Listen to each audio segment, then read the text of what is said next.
Hey guys, welcome back to my channel. আশা করছি তোমরা সবাই খুব ভালো আছো। আমিও খুব ভালো আছি। তো রান্না পুজোর ভিডিওটা নিয়ে তোমার কাছে চলে আসলাম। একটু দেরি হয়ে গেল। তো দেখো, সকাল থেকে তো পরিষ্কার চলছেই। আর অনেক বাসনপত্র সব এগুলো বের করা হয়েছে এখানে। এগুলো সব পুজোর কাজে লাগবে। তারপরে দেখো, দুপুরবেলা বড়বাবু চলে গিয়েছিল মাছ আনার জন্য কাঁটাতে। আর এই দেখো, আমি বলেছিলাম একটা ভিডিও করে নিয়ে এসো। আর এই দেখো কত কত মাছ রয়েছে। ঠিক আছে, আর বাড়িতে চলে এসে আসার পরে দেখো এদিকে ইলিশ মাছ, কাটাপোনা না, ওটা হচ্ছে কাতলা মাছ আর নিয়ে চলে এসেছিলো চিংড়ি মাছ। ঠিক আছে, আর এদিকে দেখো পিসি আর আমার শাশুড়ি মা এখানে হচ্ছে সব কাটাকুটিগুলো করছিল। আর এদিকে আমি ভিডিও করছি, ঠিক আছে, তোমাদেরকে দেখানোর জন্য। তারপর দেখো এখানে সন্ধ্যে হয়ে গেছে। এগুলো সবজিগুলো কাটার জন্য বসেছি। আর কুমড়োটার সাইজ তো দেখতেই পাচ্ছ তোমরা। আর 7.5 কেজি থেকে 8 কেজি ওয়েট ছিল কুমড়োটা। ঠিক আছে, আর এদিকে দেখো সব সবজি নিয়েছি। আমার দ্বারাই তো কুমড়োটা কাটা সম্ভব না, সেই জন্য বড়বাবুকে ডাকলাম যে চলো তুমি কুমড়োটা কেটে দেখো। ও কিন্তু ঠিকঠাকভাবে পারছিল না প্রথমে। ঠিক আছে, আমি ভাবছিলাম যে কুড়ুল নিয়ে এসে মাঝখান থেকে কাটো। বিশ্বাস করো, মানে খুব প্রবলেম হচ্ছিলো, মানে কুমড়োটা কাটতে গিয়ে কাটারি দিয়ে। তো আস্তে আস্তে করে কেটে বের করে নেওয়া হয়েছে। দেখতেই পাচ্ছ কুমড়োটা কত সুন্দর আর একদম পাকা। ঠিক আছে, অন্যান্য বছর একটু প্রবলেম হয় কুমড়ো নিয়ে, তো এবছর একদম খুব সুন্দর হয়েছে কুমড়োটা। তো এইভাবে ও মানে পিস করে দিচ্ছিল। পিস করে দেওয়ার পরে তারপরেই আমরা মানে কাটতে পেরেছি, নাহলে কাটা সম্ভবই ছিল না। এই দেখো, এই সাইড থেকে তাও আমি বঁটিটা ধরছিলাম, কারণ বঁটিটা স্লিপ কাটছিল, একদম পাকা কুমড়ো। ঠিক আছে, ওই জন্য একটু খুব সমস্যা হচ্ছিল। এই দেখো কত পিস হয়েছে, দেখতেই পাচ্ছ তোমরা। তো এর মধ্যে সবটাই করা হয়নি, কেজি খানিক মোটামুটি রেখে দেওয়া হয়েছে। আর এদিকে দেখো রৌমো বসে কি করছে, তো ছোট করে পিস করে। আর এদিকে দেখো পুরো এক চুবড়ি হয়ে গেছে কুমড়োটা কাটার জন্য। আর এদিকে দেখো অন্যান্য সবজিগুলো আমরা কেটে নিচ্ছিলাম। আর কেটে দেখো এই কলা পাতার মধ্যে গুছিয়ে রেখে দিচ্ছে। আর যাই বলো, আমাদের কিন্তু রান্না পুজো মানে ভীষণ আনন্দ। কাজ হয়তো প্রচুর করতে হয়, তবে আনন্দটা কিন্তু অন্য লেভেলে। আর এই দেখো সব সবজি মানে কাটা হয়ে গেছে। আর সব রকম সবজি না ওই সাইডে করে রেখে দেওয়া হয়, ওটা হচ্ছে উনুন জ্বালার সময় উনুনে দিয়ে তারপরে জ্বালতে হয়। আর এদিকে দেখো আমি সব সবজিগুলোকে অল্প করে নুন মাখিয়ে রেখে দিচ্ছিলাম, কারণ ভাজার সময় সুবিধা হবে, নরম হয়ে যাবে সবজিগুলো, ভাজতে তো একটু তাড়াতাড়ি সুবিধা হবে।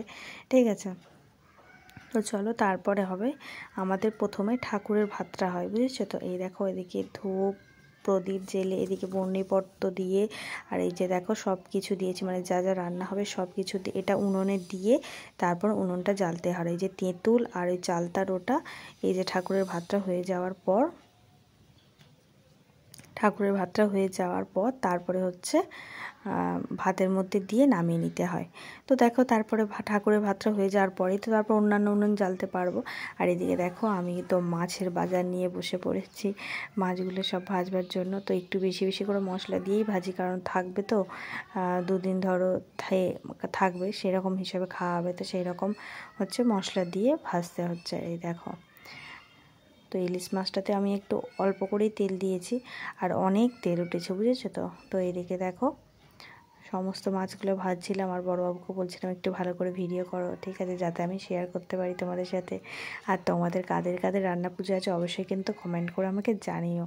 আর মাছ ছাড়া অনেকের রান্না আছে, ঠিক আছে, তো কাদের নিরামিষ আমিষ জানি। আর ওদিকে দেখো আমি প্রেশারে ডালটা বসিয়ে দিয়েছি। আর এদিকে আমাদের পিসি দেখো কিছুটা ভাজতে এসছে। আর এদিকে দেখো আমার ডাল পুরো সেদ্ধ হয়ে গেছে। ডালটা সেদ্ধ হয়ে যাওয়ার পর আর এদিকে দেখো আমি হচ্ছে ডালটা করে নেব মশলা তো কষানো হয়ে গেছে। হয়ে যাওয়ার পরে এখানে ডালটা দিয়ে দিচ্ছি। ডালে দেখো অল্প একটু একদম কিন্তু জল নেই, জলটা না থাকলেই মানে ততটা তাড়াতাড়ি আমরা ডালটা করে নিতে পারবো। আর ওইদিকে হাঁড়িতে হচ্ছে পায়েসের জন্য জল বসিয়ে দিয়েছি, ঠিক আছে দেখো। আর ওদিকে ভাজাভুজি তো চলছে, অল্টারনেটিভ করে ভাজাভুজি হচ্ছে, কারণ তো ওটা ছাঁকা তেলে ভাজা হয় না, বুঝেছো তো, মানে শুকনো খোলায় দেওয়া হয়।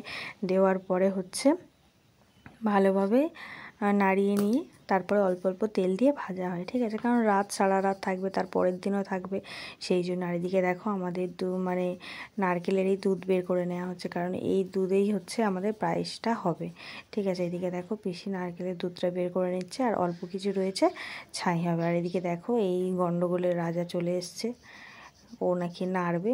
তো যাই হোক, ও তো পারলো না, হেরে চলে গেল।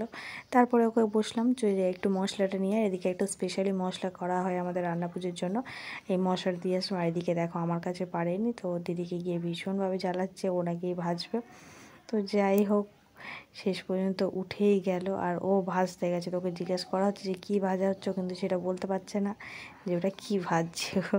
ঠিক আছে, তারপরে যাই হোক, দেখো আমার ডাল তো কমপ্লিট হয়ে গেছে মোটামুটি। ডালটা নাড়তে নাড়তে বিশ্বাস করো হাতে পুরো ব্যথা হয়ে যায়।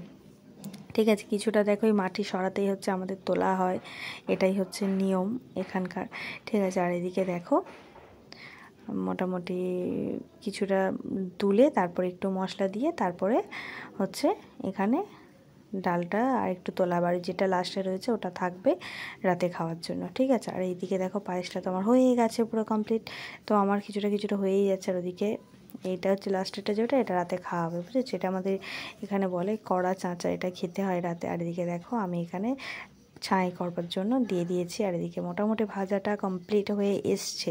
ঠিক আছে, আর দুই একটা জিনিস বাকি আছে। আর দেখছো কতটা মশলা দেওয়া হয়, না হলে তো থাকবে না।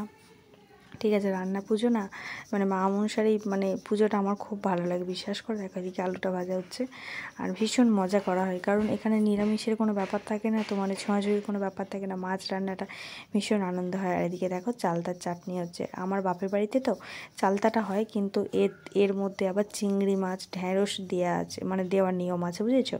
আর দেখো সবার লাস্টে হচ্ছে কুমড়োটা। ওদিকে পুরো আমার কাজ সব কমপ্লিট হয়ে গেছিলো, হয়ে গিয়ে আমি সব ধোয়া মাজা করে মোটামুটি সব কমপ্লিট। বর ওদিকে মানে গাড়িটা তুলবে বলে তাড়াতাড়ি করে গ্যাসটা আমি তুলে পরিষ্কার করে নিয়েছি, নিয়ে আর এদিকে দেখো কুমড়োটা চলছে কষা। তো বিশ্বাস করো কুমড়োটা করতে মোটামুটি 2 ঘন্টার উপরে সময় লাগে। তোমাদেরকে এত সহজে দেখাচ্ছি মানে বুঝতে পারে না যে এত তাড়াতাড়ি, কারণ পুরো এটা জল ছাড়াই মানে কষিয়ে কষিয়ে কষিয়ে কষিয়ে করা, এখানে এক ফোঁটাও জল ব্যবহার করা হয় না, বুঝেছো, এই কুমড়োর তরকারিটায়।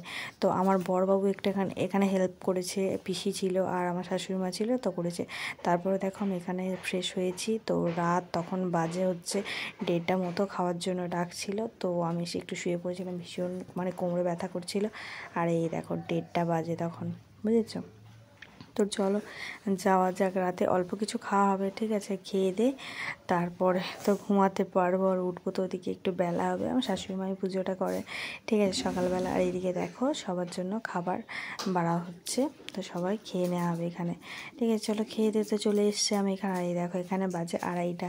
তো আমাদের সেদিনে ঘুমাতে ঘুমাতে মোটামুটি 3টে বেজে গিয়েছিল। আর এদিকে দেখো সকালবেলা হচ্ছে এইভাবে উনুনটাকে পুজো করা হয়, মনসা ঠাকুরের এই মানে গাছ দিয়ে এরকমভাবে রেখে পুজো করা হয়। আর এদিকে চাল গুঁড়ো করে বেটে এইভাবে ছড়িয়ে দিতে। আর এদিকে দেখো সব মানে ঠাকুরকে ডেকে খেতে দেওয়া হয়। এই হচ্ছে পুজোটা, বুঝেছো, সকালবেলা। তো চলো এবার আমরা খাওয়া দাওয়া করে নিই। ভিডিওটা এখানেই শেষ করছি। অবশ্যই কেমন লাগলো অবশ্যই কিন্তু কমেন্ট করে জানিও। টাটা।